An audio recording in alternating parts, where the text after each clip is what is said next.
Doctor Narendra Singh Kapoor ਦੀ ਪੁਸਤਕ ਸੁਖਨ ਸੁਨੇਹੇ ਦਾ ਲੇਖ ਹੈ ਝੂਠ ਤੇ ਸੱਚਾਈ।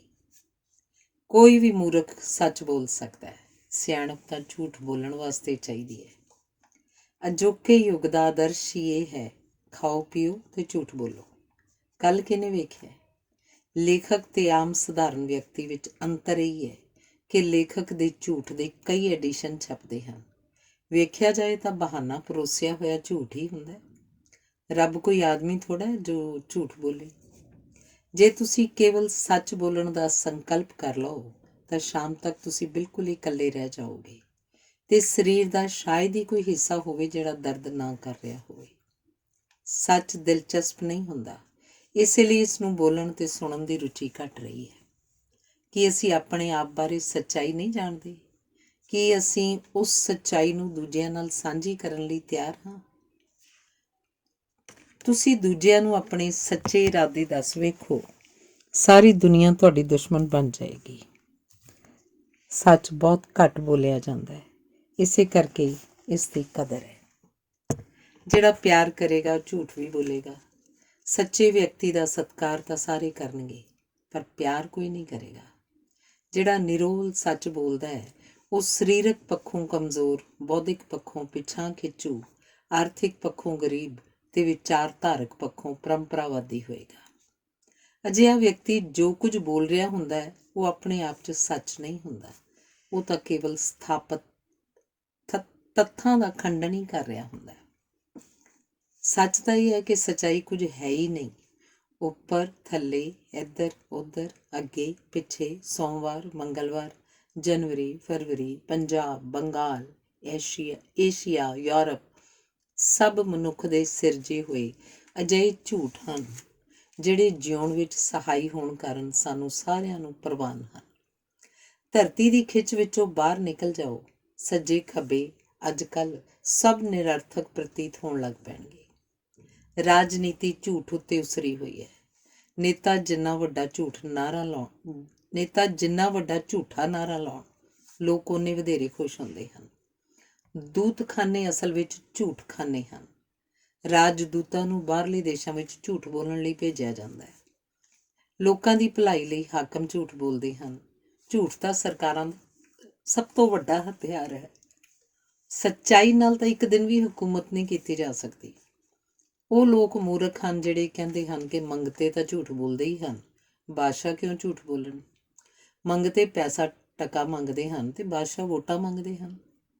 ਹੁਣ ਸੱਚ ਨੂੰ ਲੱਭਣ ਲਈ ਨਹੀਂ, ਇਹਨੂੰ ਦਬਾਉਣ ਲਈ ਪਾਰਲੀਮੈਂਟ 'ਚ ਬਹਿਸਾਂ ਹੁੰਦੀਆਂ ਹਨ, ਕਮਿਸ਼ਨ ਬਿਠਾਏ ਜਾਂਦੇ ਹਨ। ਸੱਚ ਤਾਂ ਖੂਹ ਦੇ ਥੱਲੇ ਦੱਬਿਆ ਪਿਆ ਤੇ ਝੂਠ ਦੇ ਵਲਟੋਹੇ ਕੱਢ ਕੱਢ ਕੇ ਵਰਤਾਏ ਜਾ ਰਹੇ ਹਨ। ਟੈਕਸਾਂ, ਚੋਣਾਂ, ਅਦਾਲਤਾਂ, ਪੁਲਿਸ ਆਦਿ ਨੇ ਹਰ ਵਿਅਕਤੀ ਨੂੰ ਝੂਠਾ ਕਰ ਦਿੱਤਾ ਹੈ। ਜਿਸ ਅਨੁਪਾਤ ਵਿੱਚ ਝੂਠ ਪਸਰ ਰਿਹਾ, ਉਸੇ ਅਨੁਪਾਤ ਵਿੱਚ ਪੂਜਾ ਪਾਠ ਵੱਧ ਰਿਹਾ ਹੈ। ਇਸ ਸੰਸਾਰ ਨੂੰ ਸੱਚ ਨਾਲ ਨਫ਼ਰਤ ਹੋ ਗਈ ਹੈ, ਇਸੇ ਕਰਕੇ ਵੰਨ ਸੁਵੰਨੇ ਝੂਠ ਉੱਗ ਪਏ ਹਨ। ਹੁਣ ਤਾਂ ਮਨੁੱਖ ਰੱਬ ਸਾਹਮਣੇ ਵੀ ਝੂਠ ਬੋਲਣੋਂ ਨਹੀਂ ਸੰਗਦਾ। ਕਿਸੇ ਪੁਰਸ਼ ਨੂੰ ਉਹਦੀ ਆਮਦਨ ਪੁੱਛ ਵੇਖੋ, ਕਿਸੇ ਇਸਤਰੀ ਨੂੰ ਉਹਦੀ ਉਮਰ ਪੁੱਛ ਵੇਖੋ, ਉਹ ਇੱਕਦਮ ਝਿਜਕ ਦਾ ਸ਼ਿਕਾਰ ਹੋ ਜਾਣਗੇ। ਵਾਲ ਰੰਗਣੇ ਆਪਣੇ ਆਪ ਨਾਲ ਝੂਠ ਬੋਲਣ ਦੀ ਹੀ ਕਲਾ ਹੈ। ਫੜਾ ਮਾਰਨਾ, ਝੂਠ ਬੋਲਣਾ ਇੱਕ ਹੀ ਗੱਲ ਹੈ। ਅਜੋਕੇ ਯੁੱਗ ਦਾ ਹਰ ਵਿਅਕਤੀ ਜੋ ਕੁਝ ਉਹ ਅਸਲੀਅਤ ਵਿੱਚ ਹੈ ਉਸ ਨਾਲੋਂ ਉਚੇਰਾ ਪ੍ਰਤੀਤ ਹੋਣ ਦੇ ਚਲਿੱਤਰ ਕਰ ਰਿਹਾ, ਕਿਉਂਕਿ ਹਮਾਮ ਵਿੱਚ ਅਸੀਂ ਸਾਰੇ ਨੰਗੇ ਹਾਂ। ਸੋ ਅਸੀਂ ਝੂਠ ਸੁਣਨ ਬੋਲਣ 'ਚ ਨਹੀਂ ਸੰਗਦੇ। ਪ੍ਰਤੀਤ ਹੁੰਦਾ ਹੈ ਕਿ ਮਨੁੱਖ ਨੇ ਜਿਸ ਦਿਨ ਤੋਂ ਕੱਪੜੇ ਪਹਿਨਣੇ ਆਰੰਭ ਕੀਤੇ ਉਸੇ ਦਿਨ ਝੂਠ ਦਾ ਜਨਮ ਹੋਇਆ ਹੋਵੇਗਾ। ਲੋਕ ਆਮ ਕਰਕੇ ਝੂਠ ਨੂੰ ਜਲਦੀ ਮੰਨਦੇ ਹਨ। ਕਹਿੰਦੇ ਹਨ ਜਿਹੜਾ ਗਰਮ ਇਲਾਕਿਆਂ 'ਚ ਨਹੀਂ ਰਿਹਾ ਉਹਨੂੰ ਕੀ ਪਤਾ ਕਿ ਹਨੇਰੀ ਕੀ ਹੁੰਦੀ ਹੈ।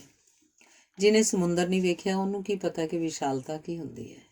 ਜਿਹਨੇ ਧਰਮ ਗ੍ਰੰਥ ਨਹੀਂ ਪੜ੍ਹੇ ਉਹਨੂੰ ਕੀ ਪਤਾ ਕਿ ਅਗਿਆਨਤਾ ਕੀ ਹੁੰਦੀ ਹੈ।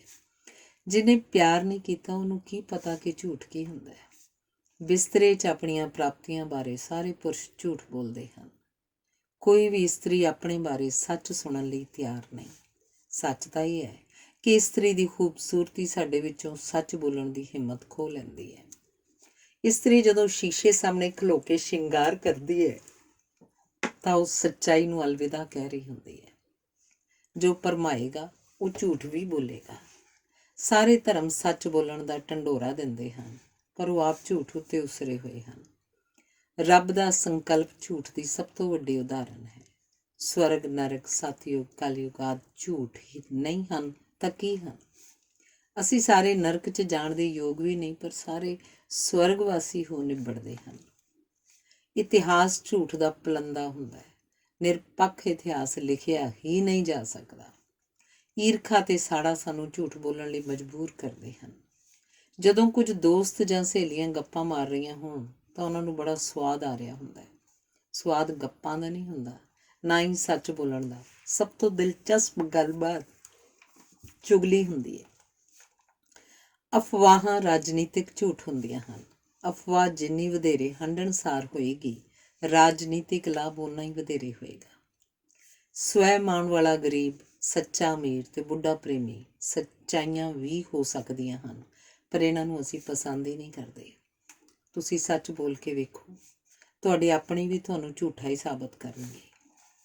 ਗੁਣਵਾਨ ਵਿਅਕਤੀਆਂ ਵਿੱਚ ਵੀ ਇੱਕ ਦੋਸ਼ ਹੁੰਦਾ ਹੈ, ਝੂਠ ਬੋਲਣ ਦਾ। ਝੂਠ ਬੋਲਣਾ ਮਨੁੱਖ ਜਾਤੀ ਦਾ ਇੱਕ ਨਸਲੀ ਗੁਣ ਹੈ। ਜਾਨਵਰਾਂ ਨੂੰ ਅਸੀਂ ਜਾਨਵਰ ਕਹਿੰਦੇ ਹੀ ਇਸ ਲਈ ਹਾਂ ਕਿਉਂਕਿ ਉਹ ਝੂਠ ਨਹੀਂ ਬੋਲ ਸਕਦੇ। ਇਸੇ ਆਧਾਰ ਉੱਤੇ ਉਹ ਮਨੁੱਖ ਨਾਲੋਂ ਵੱਖਰੇ ਹਨ ਤੇ ਨੀਵੇਂ ਹਨ। ਝੂਠ ਕੋਲ ਸਬੂਤ ਹੁੰਦਾ ਹੈ, ਸੱਚ ਕੋਲ ਨਹੀਂ। ਜਿਹੜਾ ਆਪਣੇ ਝੂਠ ਦੇ ਸਮਰਥਨ ਵਿੱਚ ਸਬੂਤ ਨਹੀਂ ਦੇ ਸਕਦਾ, ਚੰਗਾ ਹੈ ਉਹ ਸੱਚ ਹੀ ਬੋਲੇ। ਕਈ ਕੰਮ ਝੂਠ ਬੋਲਣ ਵਾਂਗ ਸੌਖੇ ਹੁੰਦੇ ਹਨ ਤੇ ਕਈ ਕੰਮ ਸੱਚ ਬੋਲਣ ਵਾਂਗ ਔਖੇ ਤੇ ਕਠਿਨ ਹੁੰਦੇ ਹਨ। ਜ਼ਾਲਮ ਝੂਠ ਚੁੱਪ ਰਹਿ ਕੇ ਬੋਲੇ ਜਾਂਦੇ ਹਨ। ਝੂਠ ਬੋਲਣ ਦੀ ਕਲਾ 'ਚ ਕੋਈ ਵਿਅਕਤੀ ਉਸ ਸਮੇਂ ਨਿਪੁੰਨ ਸਮਝਿਆ ਜਾਂਦਾ ਹੈ ਜਦੋਂ ਸਹਿਜੇ ਹੀ ਸੱਚ ਬੋਲ ਸਕਦਾ ਹੋਵੇ, ਪਰ ਤਾਂ ਵੀ ਝੂਠ ਬੋਲੇ। ਹੁਣ ਤਾਂ ਇਹ ਵੀ ਕਿਹਾ ਜਾਂਦਾ ਹੈ ਕਿ ਝੂਠ ਦੀ ਨੀਂਹ ਵਿੱਚ ਵੀ ਕੋਈ ਨਾ ਕੋਈ ਸੱਚਾਈ ਹੁੰਦੀ ਹੈ। ਇਸੇ ਕਰਕੇ ਕਹਿੰਦੇ ਹਨ ਕਿ ਸੱਚ ਆਪਣੇ ਪੈਰਾਂ ਉੱਤੇ ਖਲੋ ਸਕਦਾ ਹੈ, ਪਰ ਝੂਠ ਆਪਣੇ ਪੈਰਾਂ ਉੱਤੇ ਖਲੋ ਨਹੀਂ ਸਕਦਾ। ਪਰ ਅਜੋਕੇ ਝੂਠ ਖਲੋਂਦੇ ਹੀ ਨਹੀਂ, ਸਗੋਂ ਖੰਭੇ ਵਾਂਗ ਅਡੋਲ ਵੀ ਰਹਿੰਦੇ ਹਨ। ਸਲੀਕਾ ਝੂਠ ਬੋਲਣ ਲਈ ਚਾਹੀਦਾ ਹੁੰਦਾ ਹੈ। ਸੱਚ ਅਤ ਸੰਖੇਪ ਹੋਣ ਕਰਕੇ ਕਿਸੇ ਅਲੰਕਾਰ ਜਾਂ ਉਪਮਾ ਉੱਤੇ ਨਿਰਭਰ ਨਹੀਂ ਕਰਦਾ। ਝੂਠ ਦੀਆਂ ਵੀ ਕਈ ਕਿਸਮਾਂ ਹਨ। ਜਿਹੜਾ ਝੂਠਾ ਵਿਅਕਤੀ ਸੱਚਾਈ ਜਾਣਨ ਦੇ ਬਾਵਜੂਦ ਝੂਠ ਬੋਲ ਰਿਹਾ ਹੁੰਦਾ ਹੈ, ਉਹ ਸੁਣਨ ਵਾਲੇ ਦੀ ਬੇਇੱਜ਼ਤੀ ਵੀ ਕਰ ਰਿਹਾ ਹੁੰਦਾ ਹੈ ਤੇ ਧੋਖਾ ਵੀ ਦੇ ਰਿਹਾ ਹੁੰਦਾ ਹੈ। ਕਈ ਵਾਰੀ ਝੂਠ ਬੋਲਣ ਵਾਲੇ ਨੂੰ ਆਪ ਵੀ ਸੱਚਾਈ ਦਾ ਪਤਾ ਨਹੀਂ ਹੁੰਦਾ। ਅਜਿਹੇ ਝੂਠ ਨੂੰ ਅਸੀਂ ਗਲਤੀ ਕਹਿ ਦਿੰਦੇ ਹਾਂ। ਕਹਿੰਦੇ ਹਨ ਚੰਗੇ ਆਦਮੀ ਨੂੰ ਝੂਠ ਨਹੀਂ ਬੋਲਣਾ ਚਾਹੀਦਾ ਤੇ ਸਿਆਣੇ ਆਦਮੀ ਨੂੰ ਕੇਵਲ ਸੱਚ ਬੋਲਣਾ ਚਾਹੀਦਾ ਹੈ। ਅਜੋਕੇ ਯੁੱਗ ਦਾ ਦੁਖਾਂਤ ਇਹ ਹੈ ਕਿ ਨਾ ਕੇਵਲ ਸੱਚ ਬੋਲਣ ਦੀ ਸਮਰੱਥਾ ਘਟ ਗਈ ਹੈ, ਸਗੋਂ ਸੱਚ ਸੁਣਨ ਦੀ ਸੰਭਾਵਨਾ ਵੀ ਘਟ ਗਈ ਹੈ। ਜਿਹੜਾ ਹਾਕਮ ਸਾਹਮਣੇ ਸੱਚ ਬੋਲਣਾ ਚਾਹੁੰਦਾ ਹੈ, ਚੰਗਾ ਹੈ ਉਹ ਦੋ ਸਿਰ ਲੈ ਕੇ ਜਾਵੇ। ਗਵਾਹੀਆਂ ਲਗਭਗ ਸਾਰੀਆਂ ਹੀ ਝੂਠੀਆਂ ਹੁੰਦੀਆਂ ਹਨ। ਝੂਠ ਬਾਰੇ ਤਾਂ ਇਹ ਵੀ ਕਹਿੰਦੇ ਹਨ ਕਿ ਝੂਠ ਉਹ ਨਹੀਂ ਜਿਹੜਾ ਲੰਘ ਜਾਵੇ, ਸਗੋਂ ਝੂਠ ਉਹ ਹੈ ਜਿਹੜਾ ਡੇਰਾ ਲਾ ਲਵੇ। ਕਮੀਨੇ ਦੀ ਆਦਤ ਹੁੰਦੀ ਹੈ ਕਿ ਉਹਨੇ ਝੂਠ ਬੋਲਣਾ ਹੈ। ਸੱਚ ਬੋਲਣ ਵਾਸਤੇ ਹੀ ਹੌਸਲਾ ਚਾਹੀਦਾ ਹੈ, ਝੂਠ ਬੋਲਣ ਵਾਸਤੇ ਕੁਝ ਨਹੀਂ ਚਾਹੀਦਾ। ਇੱਕ ਪਤਨੀ ਨੇ ਸੱਜ ਧੱਜ ਕੇ ਆਪਣੇ ਪਤੀ ਨੂੰ ਪੁੱਛਿਆ, ਕਿਹੋ ਜਿਹੀ ਲੱਗਦੀ ਆ? ਉੱਤਰ ਮਿਲਿਆ, ਪਰੀ। ਅੱਗੋਂ ਪਤਨੀ ਨੇ ਕਿਹਾ, ਸੱਚ? ਪਤੀ ਨੇ ਉੱਤਰ ਦਿੱਤਾ, ਪਿਆਰੇ, ਤੇਰੇ ਸਾਹਮਣੇ ਹੁਣ ਸੱਚ ਬੋਲਣ ਦੀ ਹਿੰਮਤ ਹੀ ਕਿੱਥੇ ਹੈ। ਕਹਿੰਦੇ ਹਨ ਕਿ ਦੁਰਜਨ ਵਿਵੇਕੀ ਨਹੀਂ ਹੁੰਦੇ। ਅਜੋਕੇ ਯੁੱਗ ਵਿੱਚ ਦੁਰਜਨ ਜਦੋਂ ਸੰਤ ਪੁਣੇ ਦਾ ਢੋਂਗ ਰਚਦੇ ਹਨ ਤਾਂ ਹੋਰ ਵੀ ਡਿੱਗ ਪੈਂਦੇ ਹਨ। ਜਿੰਨੀ ਹਵਸ, ਲਾਲਚ, ਸਾੜਾ ਤੇ ਈਰਖਾ ਅਜੋਕੇ ਸੰਤਾਂ ਵਿੱਚ ਹੈ, ਉਹਨਾਂ ਤਾਂ ਰਾਜਸੀ ਨੇਤਾਵਾਂ ਵਿੱਚ ਵੀ ਨਹੀਂ। ਜਿੰਨਾ ਕੋਈ ਵਧੇਰੇ ਨਿਰਬਲ ਹੋਏਗਾ ਓਨਾ ਹੀ ਝੂਠਾ ਹੋਏਗਾ। ਸੱਚਾਈ ਵਾਲੀ ਸ਼ਕਤੀ ਸਿੱਧੀ ਜਾਂਦੀ ਹੈ, ਨਿਰਬਲਤਾ ਹੀ ਝੂਠ ਦਾ ਆਸਰਾ ਲੈਂਦੀ। ਜਿਹੜੇ ਆਪਣਾ ਨਿਰਧਾਰਤ ਕੰਮ ਨਹੀਂ ਕਰਦੇ ਉਹਨਾਂ ਨੂੰ ਝੂਠ ਬੋਲਣ ਦੀ ਵਧੇਰੇ ਲੋੜ ਹੁੰਦੀ ਹੈ। ਭਿਆਨਕ ਝੂਠ ਉਹ ਨਹੀਂ ਜਿਹੜਾ ਬੋਲਿਆ ਜਾਵੇ, ਸਗੋਂ ਉਹ ਹੈ ਜਿਹਦੇ ਆਸਰੇ ਸਾਰਾ ਜੀਵਨ ਕੱਟ ਲਿਆ ਜਾਏ। ਸਹੁੰ ਖਾਣਾ ਬੁਰੀ ਗੱਲ ਹੈ। ਸਹੁੰ ਖਾਣ ਵਾਲਾ ਅਕਸਰ ਝੂਠਾ ਹੁੰਦਾ ਹੈ। ਝੂਠਾ ਵਿਅਕਤੀ ਨਹੀਂ ਜਾਣਦਾ ਕਿ ਝੂਠ ਬੋਲ ਕੇ ਕਿੰਨਾ ਬੋਝ ਚੁੱਕ ਰਿਹਾ ਹੈ। ਉਹਨੂੰ ਅਨੇਕਾਂ ਝੂਠ ਬੋਲਣੇ ਪੈਣਗੇ। ਝੂਠ ਦਾ ਚਸ਼ਮਾ ਕਦੇ ਨਹੀਂ ਸੁੱਕਦਾ। ਕਹਿੰਦੇ ਹਨ ਕੋਈ ਵੀ ਝੂਠ ਬੁੱਢਾ ਨਹੀਂ ਹੁੰਦਾ, ਬਚਪਨ ਵਿੱਚ ਹੀ ਯਤੀਮ ਹੋ ਜਾਂਦਾ ਹੈ।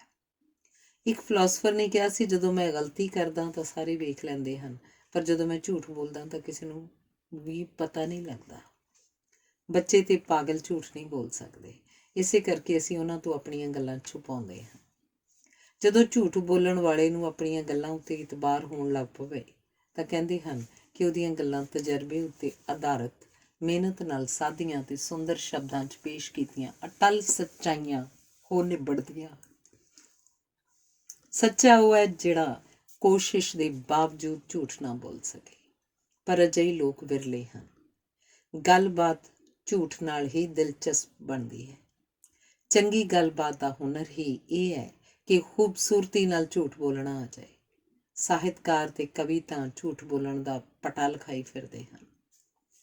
ਕਹਿੰਦੇ ਹਨ, ਜੋ ਕੁਝ ਤੁਸੀਂ ਨਹੀਂ ਜਾਣਦੇ ਉਹਨੂੰ ਵਧੇਰੇ ਵਿਸਥਾਰ 'ਚ ਦੱਸੋ, ਲੋਕ ਤੁਹਾਨੂੰ ਸਾਹਿਤਕਾਰ ਕਹਿਣ ਲੱਗ ਪੈਣਗੇ। ਜੇ ਤੁਸੀਂ ਸੱਚ ਬੋਲਣ ਦੀ ਜ਼ਿੱਦ ਕਰੋਗੇ ਤਾਂ ਤੁਹਾਡਾ ਹਾਲ ਹਾਰੇ ਹੋਏ ਨੇਤਾ ਵਾਲਾ ਹੋਏਗਾ। ਜੇ ਸੁਣਨ ਵਾਲਾ ਹੀ ਕੋਈ ਨਾ ਹੋਵੇ ਤਾਂ ਝੂਠ ਨਹੀਂ ਬੋਲਿਆ ਜਾਂਦਾ। ਸੋ ਸਮਾਜ ਤੇ ਝੂਠ ਦਾ ਬੜਾ ਡੂੰਘਾ ਤੇ ਵਿਸ਼ਾਲ ਰਿਸ਼ਤਾ ਹੈ। ਕਿਸੇ ਨੇ ਕਿਹਾ ਸੀ, ਮੈਨੂੰ ਇੱਕ ਝੂਠ ਵਿਖਾਵੋ, ਮੈਂ ਤੁਹਾਨੂੰ ਇੱਕ ਚੋਰ ਦੇ ਦਰਸ਼ਨ ਕਰਾਵਾਂਗਾ। ਲੋਕਾਂ ਦਾ ਝੂਠ ਬੋਲਣਾ ਤਾਂ ਸਵੀਕਾਰ ਕੀਤਾ ਜਾ ਸਕਦਾ ਹੈ, ਪਰ ਹੁਣ ਤਾਂ ਉਹ ਡੰਗ ਵੀ ਮਾਰਨ ਲੱਗ ਪਏ ਹਨ। ਧੰਨਵਾਦ। ਡਾਕਟਰ ਨਰਿੰਦਰ ਸਿੰਘ ਕਪੂਰ ਦੀ ਪੁਸਤਕ ਸੁਖਨ ਸੁਨੇਹੇ ਦਾ ਅੰਤਲਾ ਲੇਖ ਹੈ, ਕੰਮ ਦਾ ਮਹੱਤਵ। ਮਨੁੱਖ ਕਦੇ ਵੀ ਕਿਸੇ ਅਜਿਹੀ ਸਮਾਜਿਕ ਪ੍ਰਣਾਲੀ ਦਾ ਨਿਰਮਾਣ ਨਹੀਂ ਕਰ ਸਕੇਗਾ ਜਿਸ ਵਿੱਚ ਕੰਮ ਕਰਨ ਦੀ ਲੋੜ ਨਾ ਹੋਵੇ। ਕੰਮ ਕਰਨਾ ਮਨੁੱਖ ਲਈ ਸਰਾਪ ਨਹੀਂ, ਸਗੋਂ ਇਹ ਤਾਂ ਜ਼ਿੰਦਗੀ ਦੇ ਅਰਥ ਲੱਭਣ ਦਾ ਇੱਕ ਮਾਤਰ ਸਾਧਨ ਹੈ। ਜਿਹੜੇ ਕੰਮ ਕਰਦੇ ਹਨ ਉਹ ਜਾਣਦੇ ਹਨ ਕਿ ਸੱਚੇ ਆਨੰਦ ਦੀ ਪ੍ਰਾਪਤੀ ਸੰਭਵ ਹੀ ਕੰਮ ਵਿੱਚੋਂ ਹੈ। ਮਨੁੱਖ ਦੇ ਜਨਮ ਨਾਲ ਹੀ ਉਸ ਲਈ ਕੰਮ ਵੀ ਜੰਮ ਪੈਂਦਾ ਹੈ ਤੇ ਸੱਚੇ ਅਰਥਾਂ ਵਿੱਚ ਕਿਸੇ ਨੂੰ ਕਿਸੇ ਤੋਂ ਪੁੱਛਣ ਦੀ ਲੋੜ ਨਹੀਂ ਕਿ ਮੈਂ ਕੀ ਕੰਮ ਕਰਾਂ। ਕਈ ਨਿਕੰਮੇ ਲੋਕਾਂ ਦਾ ਜ਼ਿੰਦਗੀ ਭਰ ਯਤਨ ਹੁੰਦਾ ਕਿ ਕੰਮ ਤੋਂ ਬਚਿਆ ਕਿਵੇਂ ਜਾਵੇ। ਇਹ ਵੀ ਕੰਮ ਹੈ ਤੇ ਉਹ ਨਿਰੰਤਰ ਕੰਮ 'ਚ ਰੁੱਝੇ ਹੋਏ ਹਨ। ਬਹੁਤ ਘੱਟ ਲੋਕ ਅਜਿਹੇ ਹੋਣਗੇ ਜਿਹੜੇ ਕੰਮ ਕਰਨਾ ਚਾਹੁੰਦੇ ਹਨ ਤੇ ਉਹਨਾਂ ਕੋਲ ਕੰਮ ਨਾ ਹੋਵੇ। ਕਿਹਾ ਜਾਂਦਾ ਹੈ ਕਿ ਜਦੋਂ ਕੰਮ ਤੇ ਕਾਮਾ ਇੱਕ ਸੁਰ ਹੋ ਜਾਣ ਤਾਂ ਕਲਾ ਦਾ ਜਨਮ ਹੁੰਦਾ ਹੈ। ਸੱਚਾ ਆਚਾਰ ਸੱਚੇ ਕੰਮ ਵਿੱਚੋਂ ਹੀ ਪ੍ਰਾਪਤ ਹੁੰਦਾ ਹੈ। ਜਿਹੜੇ ਲੋਕ ਬੇਰੁਜ਼ਗਾਰੀ ਦੀ ਸ਼ਿਕਾਇਤ ਕਰਦੇ ਹਨ, ਅਸਲ ਵਿੱਚ ਉਹ ਇਹ ਕਹਿਣਾ ਚਾਹੁੰਦੇ ਹਨ ਕਿ ਉਹਨਾਂ ਨੂੰ ਕੰਮ ਤੋਂ ਬਿਨਾਂ ਹੀ ਤਨਖਾਹ ਮਿਲਣ ਲੱਗ ਪਵੇ। ਜੇ ਉਹਨਾਂ ਤੋਂ ਪੁੱਛਿਆ ਜਾਵੇ ਤੁਸੀਂ ਕੀ ਕਰ ਸਕਦੇ ਹੋ, ਤਾਂ ਉਹ ਇਹ ਉੱਤਰ ਨਹੀਂ ਦੇਣਗੇ ਕਿ ਉਹ ਕੀ ਕਰ ਸਕਦੇ ਹਨ, ਸਗੋਂ ਕਹਿਣਗੇ ਜਿਵੇਂ ਦੂਜਿਆਂ ਨੂੰ ਤਨਖਾਹ ਮਿਲਦੀ ਹੈ ਉਵੇਂ ਸਾਨੂੰ ਮਿਲਣੀ ਚਾਹੀਦੀ ਹੈ। ਇੱਥੇ ਹੀ ਬਸ ਨਹੀਂ, ਉਹ ਵਿਅਕਤੀ ਅਜੇ ਜੰਮਣਾ ਹੈ ਜਿਹੜਾ ਆਪਣੀ ਤਨਖਾਹ ਨਾਲ ਸੰਤੁਸ਼ਟ ਹੋਵੇ ਜਾਂ ਆਪਣੇ ਕੰਮ ਨਾਲ ਪੂਰਨ ਭਾਂਤ ਖੁਸ਼ ਹੋਵੇ। ਬੱਚਿਆਂ ਲਈ ਖੇਡਣਾ ਹੀ ਕੰਮ ਹੈ, ਵਿਦਿਆਰਥੀਆਂ ਲਈ ਪੜ੍ਹਨਾ ਹੀ ਕੰਮ ਹੈ, ਬਿਮਾਰਾਂ ਲਈ ਆਰਾਮ ਨਾਲ ਬਿਸਤਰੇ 'ਤੇ ਪਿਆ ਰਹਿਣਾ ਕੰਮ ਹੈ, ਵੇਸਵਾ ਲਈ ਸੰਭੋਗ ਹੀ ਕੰਮ ਹੈ। ਕੰਮ ਤੇ ਖੇਡ ਵਿਚਕਾਰ ਬੁਨਿਆਦੀ ਅੰਤਰ ਇਹ ਹੈ ਕਿ ਕੰਮ ਕਰਨ ਦੀ ਮਜਬੂਰੀ ਹੁੰਦੀ ਹੈ ਜਦਕਿ ਖੇਡਣ ਦੀ ਨਹੀਂ। ਇਹ ਅੰਤਰ ਵੀ ਹੈ ਕਿ ਕੰਮ ਨੂੰ ਅਸੀਂ ਮੁਕਾਉਣ ਦੀ ਦ੍ਰਿਸ਼ਟੀ ਨਾਲ ਕਰਦੇ ਹਾਂ, ਜਦੋਂ ਕਿ ਖੇਡ ਨੂੰ ਅਸੀਂ ਜਾਰੀ ਰੱਖਣ ਦੇ ਉਦੇਸ਼ ਨਾਲ ਖੇਡਦੇ ਹਾਂ।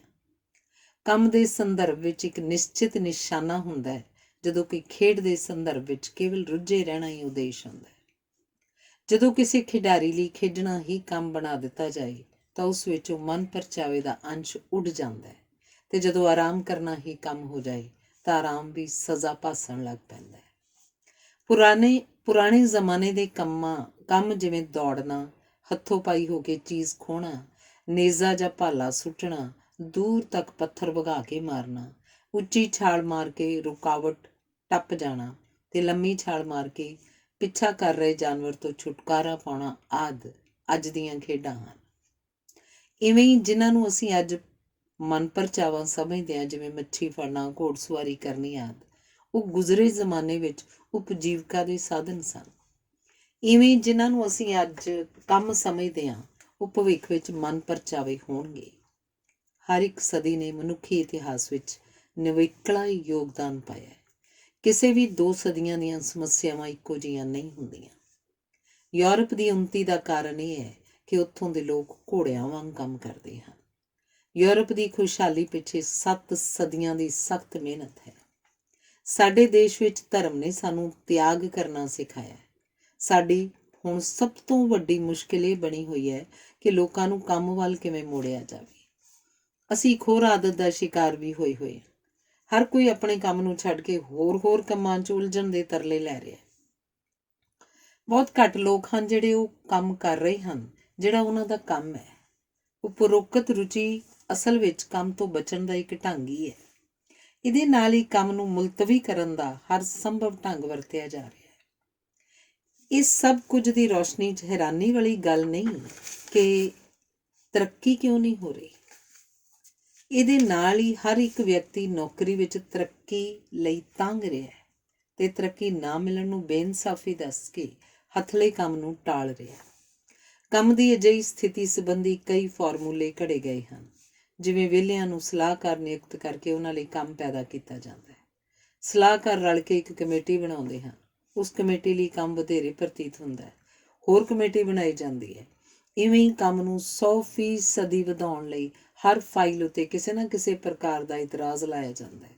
ਕੰਮ ਥੋੜ੍ਹਾ ਹੈ, ਸਮਾਂ ਜ਼ਿਆਦਾ ਹੈ, ਇਸ ਲਈ ਇਤਰਾਜ਼ ਲਾ ਕੇ ਵਿਹਲਿਆਂ ਲਈ ਕੰਮ ਪੈਦਾ ਕੀਤਾ ਜਾਂਦਾ ਹੈ। ਵਪਾਰੀਆਂ ਦੀ ਹੇਰਾਫੇਰੀ ਰੋਕਣ ਲਈ ਇੰਸਪੈਕਟਰ ਲਾਏ ਜਾਂਦੇ ਹਨ। ਇੰਸਪੈਕਟਰਾਂ ਉੱਤੇ ਫਲਾਇੰਗ ਸਕੁਐਡ ਲਾਏ ਜਾਂਦੇ ਹਨ। ਉਹਨਾਂ ਦੇ ਨਿਯੰਤਰਣ ਲਈ ਹੋਰ ਅਮਲਾ ਲਾਇਆ ਜਾਂਦਾ ਹੈ। ਜੇ ਲੋਕਾਂ ਨੂੰ ਕਿਹਾ ਜਾਏ ਕਿ ਇੱਕ ਪਾਸੇ ਪਈਆਂ ਇੱਟਾਂ ਜਾਂ ਫਾਈਲਾਂ ਕੱਢ ਦੇ ਦੂਜੇ ਪਾਸੇ ਸੁੱਟੀ ਜਾਓ ਤੇ ਦੂਜੇ ਪਾਸੇ ਦੇ ਲੋਕਾਂ ਨੂੰ ਮੁੜ ਪਹਿਲੇ ਪਾਸੇ ਸੁੱਟਣ ਲਈ ਕਿਹਾ ਜਾਵੇ ਤਾਂ ਉਹ ਤੁਹਾਡੇ ਵੱਲ ਹੈਰਾਨੀ ਨਾਲ ਵੇਖਣਗੇ।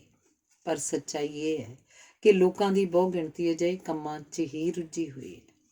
ਡਾਕਟਰ ਕਹਿੰਦਾ ਹੈ ਕਿ ਮਰੀਜ਼ ਅਜੇ ਦਾਖਲ ਕਰਨ ਯੋਗ ਨਹੀਂ ਤਾਂ ਸਾਰਾ ਜ਼ੋਰ ਲਾ ਦਿੱਤਾ ਜਾਂਦਾ ਹੈ ਕਿ ਮਰੀਜ਼ ਦਾਖਲ ਕੀਤਾ ਜਾਏ। ਡਾਕਟਰ ਕਹਿੰਦੇ ਹਨ ਮਰੀਜ਼ ਅਜੇ ਛੁੱਟੀ ਦੇਣ ਯੋਗ ਨਹੀਂ ਤਾਂ ਸਾਰਾ ਜ਼ੋਰ ਲਾ ਦਿੱਤਾ ਜਾਂਦਾ ਕਿ ਛੁੱਟੀ ਲੈਣੀ ਹੈ। ਇਹੀ ਹਾਲ ਬਾਕੀ ਖੇਤਰਾਂ 'ਚ ਹੈ। ਜੇ ਕੁਝ ਵੀ ਯੋਗ ਹੈ, ਜੋ ਕੁਝ ਵੀ ਯੋਗ ਹੈ ਉਹ ਨਹੀਂ ਕੀਤਾ ਜਾ ਰਿਹਾ ਤੇ ਜੋ ਯੋਗ ਨਹੀਂ ਸਾਰਾ ਜ਼ੋਰ ਉਸ ਉੱਤੇ ਲੱਗ ਰਿਹਾ। ਹਰ ਇੱਕ ਵਿਅਕਤੀ ਆਪਣੀ ਯੋਗਤਾ ਦੀ ਪੱਧਰ ਤੱਕ ਤਰੱਕੀ ਪ੍ਰਾਪਤ ਕਰਨੀ ਚਾਹੁੰਦਾ ਹੈ।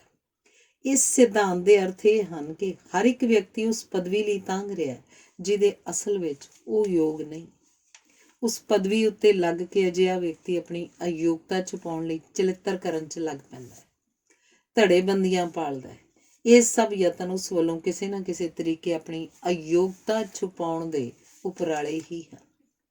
ਇਸ ਦੇ ਨਾਲ ਹੀ ਆਮ ਕਰਕੇ ਕੰਮ ਨੂੰ ਇਸ ਢੰਗ ਨਾਲ ਉਲਝਾਇਆ ਜਾਂਦਾ ਹੈ ਤਾਂ ਜੋ ਉਲਝਾਉਣ ਵਾਲਾ ਵਿਅਕਤੀ ਉਹਨੂੰ ਸੁਲਝਾ ਸਕੇ। ਇਹ ਕੰਮ ਨਾ ਕਰਨ ਦਾ ਇੱਕ ਹੋਰ ਢੰਗ ਹੈ। ਤੱਥਾਂ ਨੂੰ ਅੰਕੜਿਆਂ 'ਚ ਛੁਪਾਇਆ ਜਾ ਰਿਹਾ ਹੈ। ਨਤੀਜੇ ਸਾਹਮਣੇ ਰੱਖ ਕੇ ਅੰਕੜੇ ਤੋੜੇ ਮਰੋੜੇ ਜਾ ਰਹੇ ਹਨ। ਮੁਕੱਦਮੇਬਾਜ਼ੀ ਨੂੰ ਇਸ ਹੱਦ ਤੱਕ ਗੁੰਝਲਦਾਰ ਬਣਾ ਦਿੱਤਾ ਗਿਆ ਹੈ ਕਿ ਜੇ ਚਾਹੁਣ ਤਾਂ ਲੋਕ 700 ਸਾਲ ਤੱਕ ਇੱਕੋ ਮੁਕੱਦਮਾ ਲੜ ਸਕਦੇ ਹਨ। ਸਾਡਾ ਸਾਰਾ ਰਾਸ਼ਟਰ ਅਜਿਹੇ ਤਾਣਿਆਂ ਬਾਣਿਆਂ ਵਿੱਚ ਉਲਝਿਆ ਪਿਆ ਹੈ। ਕੌਣ ਕਹਿੰਦਾ ਸਾਡੇ ਦੇਸ਼ 'ਚ ਕੁਝ ਹੋ ਨਹੀਂ ਰਿਹਾ। ਮੁੱਖ ਤੌਰ ਉੱਤੇ ਕੰਮ ਦੋ ਪ੍ਰਕਾਰ ਦਾ ਹੈ। ਮੁੱਢਲਾ ਕੰਮ ਪਦਾਰਥ ਦੇ ਰੂਪ ਨੂੰ ਬਦਲਦਾ ਹੈ। ਜਿਹੜੇ ਲੋਕ ਅਜਿਹੇ ਕੰਮਾਂ 'ਚ ਲੱਗੇ ਹੋਏ ਹਨ ਉਹ ਆਪਣੀ ਧਰਤੀ ਦੇ ਨੇੜੇ ਹਨ, ਗਰੀਬ ਹਨ, ਬਿਮਾਰ ਹਨ। ਇਹਨਾਂ ਨੂੰ ਕੀ ਕਾਮੇ ਮਜ਼ਦੂਰ ਕਿਹਾ ਜਾਂਦਾ ਹੈ। ਦੂਜਾ ਕੰਮ ਮਜ਼ਦੂਰਾਂ ਦੀ ਮਿਹਨਤ ਨੂੰ ਲੁੱਟਣ ਦਾ ਹੈ ਤੇ ਇਸ ਕੰਮ 'ਚ ਰੁੱਝੇ ਲੋਕ ਚੰਗੇ ਘਰਾਂ 'ਚ ਚੰਗਾ ਭੋਜਨ ਖਾਣ 'ਚ ਤੇ ਚੰਗਾ ਪਹਿਨਣ 'ਚ ਲੱਗੇ ਹੋਏ ਹਨ। ਦੂਜੇ ਵਰਗ ਦੇ ਲੋਕਾਂ ਨੇ ਜੰਮਣ, ਵਿਆਹ, ਮਰਨ ਆਦਿ ਦੇ ਕੰਮਾਂ ਵਿੱਚ ਤਬਦੀਲ ਕਰ ਦਿੱਤਾ ਹੈ। ਕਿਸੇ ਦੇ ਜੰਮਣ 'ਚ ਸਹਾਈ ਹੋਣ ਵਾਲਿਆਂ ਨੂੰ ਡਾਕਟਰ, ਦਵਾ ਫਰੋਸ਼, ਨਰਸਾਂ, ਦਾਈਆਂ ਆਦਿ ਕਹਿੰਦੇ ਹਨ। ਵਿਆਹ 'ਚ ਸਹਾਈ ਹੋਣ ਵਾਲੇ ਬਜਾਜ, ਦਰਜੀ, ਸੁਨਿਆਰੇ, ਖਾਨਸਾਮੇ, ਹਲਵਾਈ, ਪੰਸਾਰੀ ਅਖਵਾਉਂਦੇ ਹਨ। ਸਪਸ਼ਟ ਹੈ ਮੁੱਖ ਤੌਰ ਉੱਤੇ ਕੰਮ ਦੋ ਪ੍ਰਕਾਰ ਦੇ ਹਨ। ਪਦਾਰਥ ਦਾ ਰੂਪ ਬਦਲਣਾ ਤੇ ਕਿਸੇ ਨਾ ਕਿਸੇ ਤਰੀਕੇ ਕਾਮਿਆਂ ਦੀ ਮਿਹਨਤ ਨੂੰ ਹਥਿਆਉਣਾ। ਪਹਿਲੀ ਕਿਸਮ ਦੇ ਲੋਕ ਆਪਣਾ ਪੇਟ ਭਰਨ ਦੀ ਚਿੰਤਾ ਨਾਲ ਦੁਖੀ ਹਨ। ਦੂਜੀ ਪ੍ਰਕਾਰ ਦੇ ਲੋਕ 5 ਰੋਜ਼ਾ ਕ੍ਰਿਕਟ ਮੈਚ ਖੇਡਣ 'ਚ ਮਗਨ ਹਨ। ਵੇਖਣ ਨੂੰ ਸਾਰੇ ਕੰਮ 'ਚ ਲੱਗੇ ਹੋਏ ਹਨ। ਪਹਿਲਾਂ ਘਰ ਹੀ ਛੋਟੇ ਛੋਟੇ ਉਦਯੋਗ ਸਨ ਪਰ ਹੁਣ ਘਰ ਉਪਭੋਗਤਾ ਕੇਂਦਰ ਬਣ ਕੇ ਰਹਿ ਗਏ ਹਨ। ਉਦਯੋਗੀਕਰਨ ਨਾਲ ਨਵੀਆਂ ਸ਼ਕਤੀਆਂ ਜਨਮੀਆਂ ਹਨ ਤੇ ਨਾਲ ਹੀ ਨਵੀਆਂ ਗਰੀਬੀਆਂ ਸਾਹਮਣੇ ਆਈਆਂ ਹਨ। ਮਸ਼ੀਨੀਕਰਨ ਨਾਲ ਮਜ਼ਦੂਰ ਨੂੰ ਕੁਝ ਵੀ ਸੋਚਣ ਦੀ ਲੋੜ ਨਹੀਂ ਰਹੀ। ਇਹ ਉਸ ਦੀ ਮਾਨਸਿਕ ਗਰੀਬੀ ਦਾ ਆਰੰਭ ਹੈ। ਜਿੰਨਾ ਕਿਸੇ ਨੂੰ ਵੱਧ ਤੋਂ ਵੱਧ ਮੂਰਖ ਤੇ ਉਜੜ ਬਣਾਇਆ ਜਾ ਸਕਦਾ ਹੈ ਉਹ ਮਸ਼ੀਨਾਂ ਨੇ ਮਜ਼ਦੂਰਾਂ ਨੂੰ ਬਣਾ ਦਿੱਤਾ ਹੈ। ਮਸ਼ੀਨਾਂ ਦੀ ਆਵਾਜ਼ ਮਜ਼ਦੂਰਾਂ ਨੂੰ ਇੱਕ ਦੂਜੇ ਨਾਲ ਗੱਲ ਕਰਨ ਤੋਂ ਰੋਕਦੀ ਹੈ। ਇਸ ਬੋਰੀਅਤ ਤੋਂ ਛੁਟਕਾਰਾ ਪਾਉਣ ਲਈ ਉਹ ਸ਼ਰਾਬ ਪੀਂਦੇ ਹਨ। ਉਹਨਾਂ ਕੋਲ ਮਨ ਪਰਚਾਵੇ ਦੇ ਮਹਿੰਗੇ ਸਾਧਨ ਹੰਢਾਉਣ ਲਈ ਸਰਮਾਇਆ ਨਹੀਂ, ਇਸ ਲਈ ਪਤਨੀਆਂ ਨਾਲ ਸੰਭੋਗ ਹੀ ਉਹਨਾਂ ਦਾ ਮਨ ਪਰਚਾਵਾ ਹੈ। ਮਜ਼ਦੂਰ ਇਸ ਲਈ ਗਰੀਬ ਹਨ ਕਿਉਂਕਿ ਉਹਨਾਂ ਦੇ ਬੱਚੇ ਜ਼ਿਆਦਾ ਹੁੰਦੇ ਹਨ ਅਤੇ ਬੱਚੇ ਵਧੇਰੇ ਹੋਣ ਕਰਕੇ ਹੀ ਉਹ ਗਰੀਬ ਰਹਿੰਦੇ ਹਨ। ਇਹ ਇੱਕ ਅਜਿਹਾ ਚੱਕਰ ਹੈ ਕਿ ਮਜ਼ਦੂਰ ਚਰਖੜੀ 'ਤੇ ਚੜ੍ਹਿਆ ਹੀ ਰਹਿੰਦਾ ਹੈ। ਵਿਗਿਆਨੀਆਂ ਦਾ ਕਾਢਾਂ ਨਾਲ ਮਤਲਬ ਹੈ, ਬੰਦਿਆਂ ਨਾਲ ਨਹੀਂ। ਜਿਵੇਂ ਕਲਰਕਾਂ ਦਾ ਫਾਈਲਾਂ ਨਾਲ ਮਤਲਬ ਹੈ, ਵਿਅਕਤੀਆਂ ਨਾਲ ਨਹੀਂ। ਇਵੇਂ ਹੌਲੀ ਹੌਲੀ ਕੰਮ ਅਰਥਹੀਨ ਹੋਣ ਲੱਗ ਪੈਂਦਾ ਹੈ। ਸਿਲੇਬਸ ਨਿਰਰਥਕ ਹੋ ਜਾਂਦੇ ਹਨ। ਕੰਮ ਕਰਨ ਤੇ ਪੜ੍ਹਨ ਦੀ ਰੁਚੀ ਹੀ ਖਤਮ ਹੋ ਜਾਂਦੀ ਹੈ। ਇਵੇਂ ਕੰਮ ਜਿਹੜਾ ਮਨੁੱਖ ਦੀ ਮੁੱਖ ਟੇਕ ਹੈ, ਜਿਉਂਦੇ ਰਹਿਣ ਦਾ ਪੈਂਤੜਾ ਹੈ, ਆਨੰਦ ਪ੍ਰਾਪਤੀ ਦਾ ਸੋਮਾ ਹੈ, ਜ਼ਿੰਦਗੀ ਦੇ ਅਰਥ ਲੱਭਣ ਦਾ ਸਾਧਨ ਹੈ, ਇਹ ਇੱਕ ਸਰਾਪ ਬਣ ਜਾਂਦਾ ਹੈ ਜਿਸ ਤੋਂ ਹਰ ਕੋਈ ਬਚਣਾ ਚਾਹੁੰਦਾ ਹੈ। ਅਜੋਕੀ ਪੀੜ੍ਹੀ ਬੜੀ ਮਿਹਨਤ ਨਾਲ ਕੰਮ ਤੋਂ ਬਚਣ ਦੇ ਨਵੇਂ ਤੋਂ ਨਵੇਂ ਢੰਗ ਲੱਭਣ ਵਿੱਚ ਮਗਨ ਹੈ। ਧੰਨਵਾਦ।